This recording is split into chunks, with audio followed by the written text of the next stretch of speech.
Critical reasoning. So we are making a series of videos in critical reasoning. So each and every tutorial in this series is a must watch in order to have a great command on critical reasoning. So before delving into critical reasoning, we shall know how important is critical reasoning in MBA entrance examinations. So we have a direct weightage of critical reasoning in ZAT, in NMAT, in SNAP, in MHCET. But if we consider reading comprehension, in order to comprehend any passage, we have to have a good knowledge in critical reasoning. Because if we consider CAT passage, CAT RCs, most of the CAT RCs are inference based, and the way the questions are being asked has a direct impact on critical reasoning. So unless you know critical reasoning, you may not do really well in reading comprehension, be it any exam. It can be CAT, it can be ZAT, it can be any other non-CAT exam, right? For instance, IIFT is mostly of factual based RCs, so hardly any question comes directly from critical reasoning, like directly from inference based. But if we consider CAT SAT, critical reasoning, having a good knowledge on critical reasoning is a must. Of course, in CAT, there may not be direct questions from critical reasoning, but to comprehend reading comprehension passages, this is definitely helps you. So let's talk about some important terms in critical reasoning. The first one is premise, the second one is assumption, inference, and conclusion. So, what does a premise mean? See, a premise is a statement that is assumed to be true and from which a conclusion can be drawn, right? So, for instance, if we take this example, unfit players hamper the progress of the entire team. That is the reason Dinesh shouldn't be selected in the team.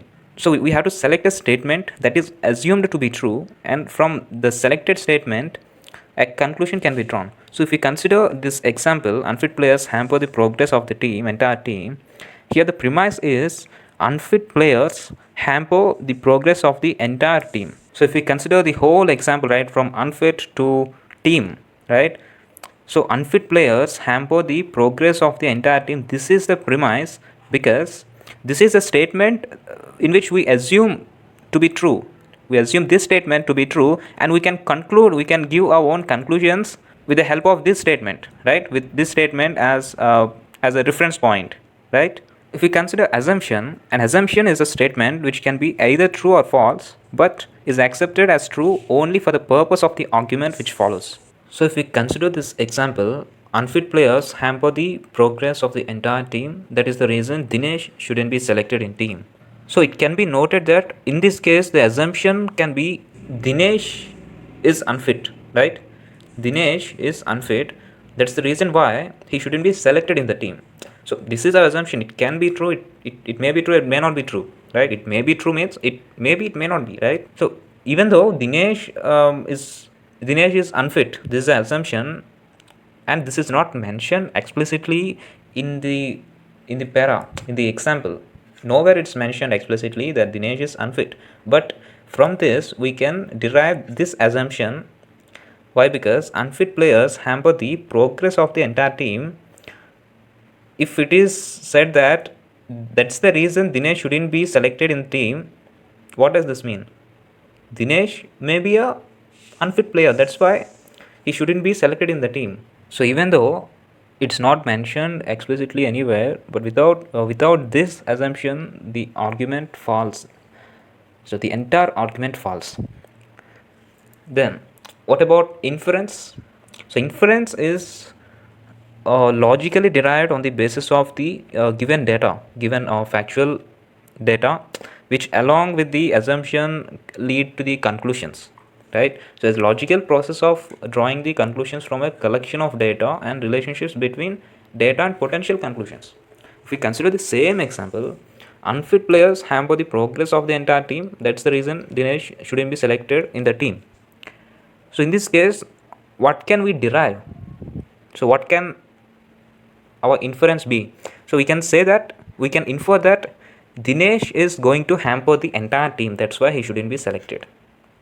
Right? So Dinesh is going to hamper the entire team. That is the inference, that is what we can derive from this example. And we can also this is one of the inferences that we can derive, and for you this can be the inference, but for me there can be some other inferences, like Dinesh was considered for the selection of the team, or Dinesh wanted to be a part of the team. So these three, and anyone can infer like this. And what about conclusion?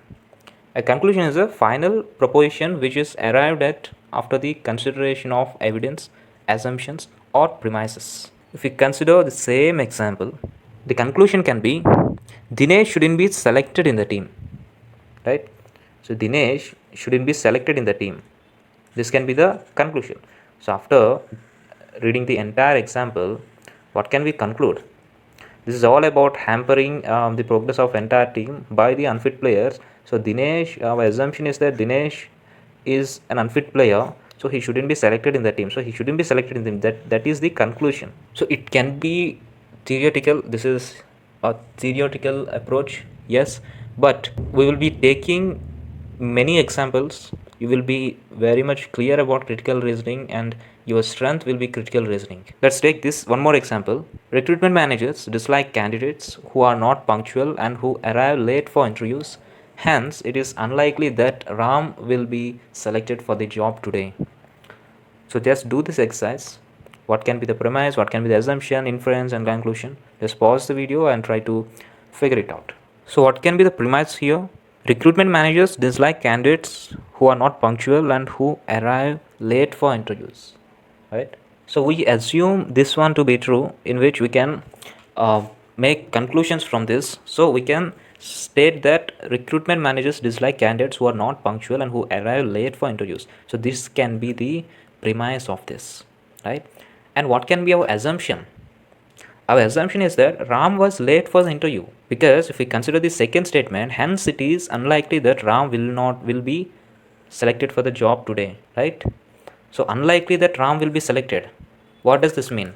So Ram is most probably Ram won't be selected for the job, right? So we can state that, we can assume that Ram was late for the interview. That's the reason why he won't be selected for the interview. So that is our assumption. And what can we infer from this? So I am sure we can infer more than two statements, but what can we infer? Just at least one statement. So we can infer that the recruitment manager will probably dislike Ram because he was late. So this is our inference. And what about the conclusion? Well, we can conclude that Ram will not be selected for the job. Let me write it here.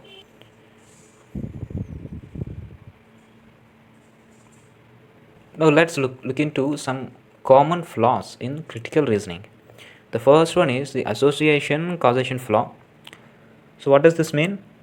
So this flaw, thinking that an event is the cause of another merely because it precedes the other event chronologically, right? So for instance, we consider this example. India got independence after the end of the Second World War, right? So if we conclude this statement from the above statement like this, India got independence because of the Second World War. So if we conclude like this is entirely a wrong conclusion, because even though Indian independence chronologically follows the Second World War, there is no cause effect relationship in the given statement, right? So even though this one our independence follows chronologically, we do not have any cause and effect relationship between these two. Hence this type of conclusion right from the this reference point is absolutely a flaw, right? And what is composition flaw? Well, this refers to the thinking that something that applies to one particular action event is also applicable to other actions. So for instance, today's physics test was very difficult. If we conclude, if a conclusion is drawn from this statement that physics is generally a difficult subject for most students, then this is a wrong conclusion, because we cannot we cannot extrapolate the difficulty of physics as a subject in general on the basis of this one test, right? Because of by referring this test, we cannot conclude that physics is generally difficult subject. So this is a composition flaw. What about fallacy of analogy?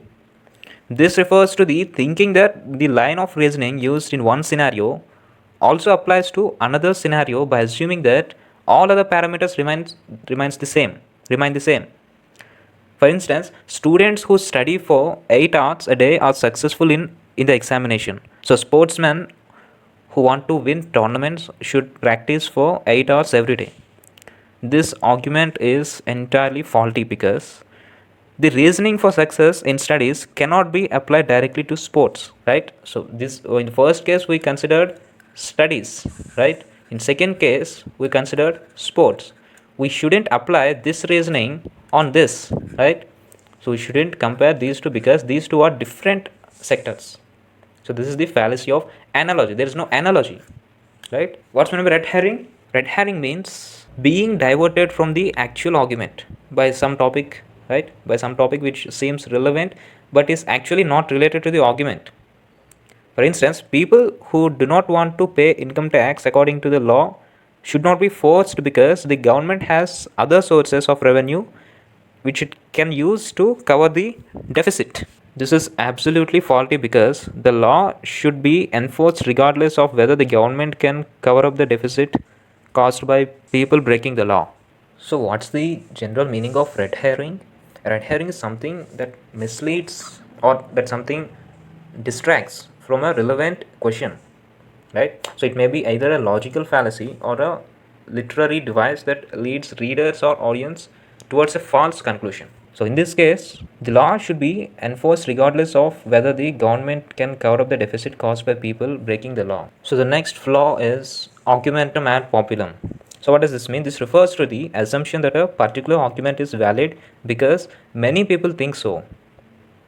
So this kind of reasoning is very improper because the opinion of many people is not a criterion to determine the actual validity of the argument. So if we consider this example, the claim made by environmental agencies about the adverse effects of global warming is not valid because most of the people in India say that they do not feel there is any difference in the climate and they are not affected by it. Here the argument is faulty because the opinion of the people cannot determine the validity of an argument which is based on scientific facts. And the next common flaw is non sequitur. So what does this mean? This means making an argument by stating a conclusion after presenting the premise even though the conclusion cannot be logically drawn from the premise. If we consider the example, it is difficult for sportsmen, especially cricketers, to play continually for many months at a stretch. Therefore, we must build a sports academy which trains many more sports people. Just think about this, whether this is a right conclusion or a faulty conclusion. This is a faulty conclusion. Why? Because, see, if we consider this one is the premise, it is difficult for sportsmen, especially cricketers, to play continually for many months at a stretch. So this is the premise, and this conclusion is faulty because this doesn't follow this premise, right? This conclusion doesn't follow this premise. So this is a non sequitur flaw. What about faulty appeal to authority? Well, this refers to the using the views of a person specializing in one field to support an argument in another. If we consider this, the famous actor Salman has invested a lot of money in the stock market. The stock market must be generating a very good return on investment. But the fact that Salman is very good actor, it doesn't mean that he has a very good knowledge in stock market, right? So we cannot apply this parallelly with this, right? So this argument is completely faulty because the actor's judgment in the field of stocks cannot be taken as a basis for saying that the stock market will generate good returns, right?